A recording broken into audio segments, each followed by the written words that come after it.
Welcome to the Jaded Enquirer for February 2012, a monthly review of the month's news this month.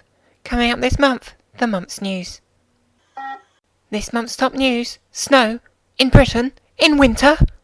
2 to 4 inches of purest white chaos assaulted the British Isles this month, shutting the country down almost entirely. Sainsbury's have rebranded their tiger bread to be called giraffe bread, following a letter from a 3-year-old girl pointing out that it looked more like a giraffe. Sainsbury's decided to be the bigger men and openly accepted that the 3-year-old was, indeed, smarter than all of their marketing directors combined.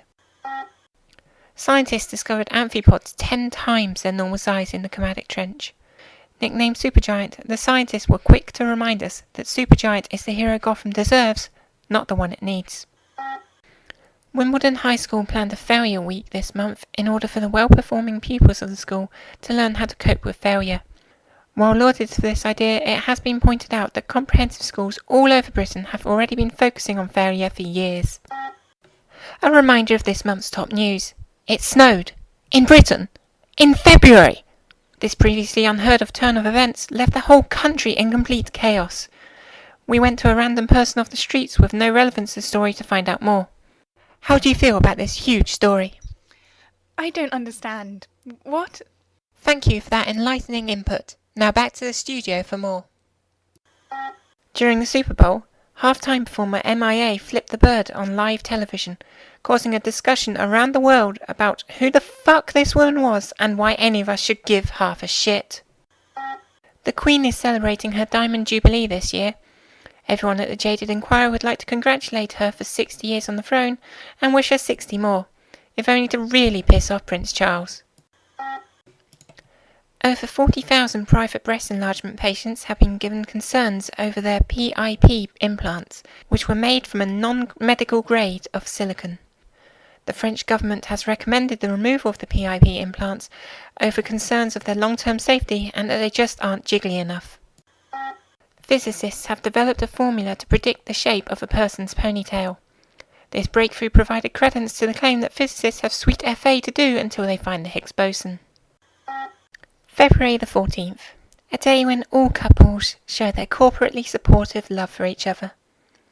This year has a more romantic twist than ever in China, where Chang Mao the ram married Shunzi the doe. Chang Mao, a sheep, hasn't always been faithful to his dear lover, having fathered a baby lamb with another lover. However, the two successfully tied the knot, because, hell, heterospecies is close enough to heterosexual. I'm glad this doesn't upset the sanctity of marriage.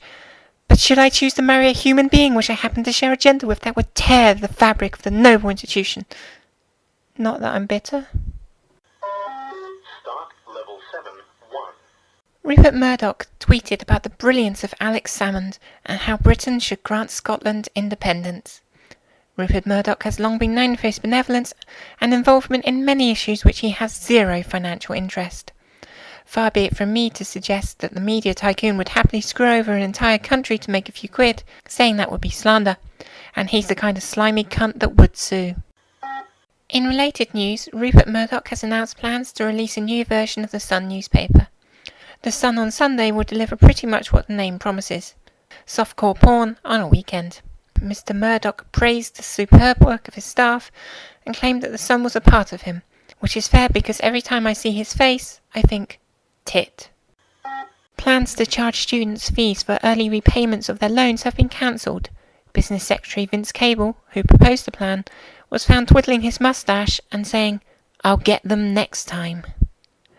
As a student, might I add, it's always a pleasure to see people who got their education for free trying to come up with brilliant new ways to take that away from their children. In Sweden, a man was found after being trapped in his car by ice for 2 months. Surviving by going into a semi-hibernational state and drinking melted snow, the 45-year-old man was barely capable of speech, but still found the energy to say, "Suck on this, David Blaine." David Cameron failed to invite critics of the NHS reforms, the British Medical Association and the Royal College of Nursing to a meeting about the proposed changes. The Prime Minister has insisted he would like to press ahead with the NHS reforms despite widespread criticism by most medical professionals. Ladies and gentlemen, I present to you democracy.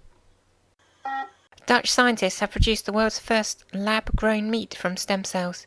The ability to create synthetic meat has brought up questions of if vegetarians could ever eat a burger, know the wonders of fresh, sizzling bacon, and artificial turkey for Christmas. Critics have complained that the meat will be gritty and flavourless without the infusion of sweet, tasty murder. An advert in Oxford Street depicting the suffering of women in developing countries is using facial recognition to only show the adverts to women. Men instead are given a web address where they can go. Taking a notion of fighting fire from fire, this advert has been lauded for fighting sexism with sexism. The system predicts the user's gender via facial structure, and is correct 90% of the time, which means it only accuses 1 in 10 women of having a dick. Sir Richard Branson has won the rights to the website richardbranson.xxx. While he may have won this copyright, he has failed to properly brand his adult-orientated subsidiary company, as virgin porn is considered too generic. Barclays Bank have been caught out in trying to enact a scheme to avoid £500 million worth of tax. As if things weren't bad enough, it seems you can't even trust the banks these days. Do you remember Dad's Army? Where the bank manager was a respected man, leading a group of well-meaning but incompetent home guard? That's right. There was a time when a bank manager could happily stand in a room with 20 armed civilians and not be shot. Thank you for listening to the Jaded Enquirer. I would like to remind you, but I don't have anything to remind you, so consider yourself reminded about my lack of reminder. Tune in next month for next month's news next month.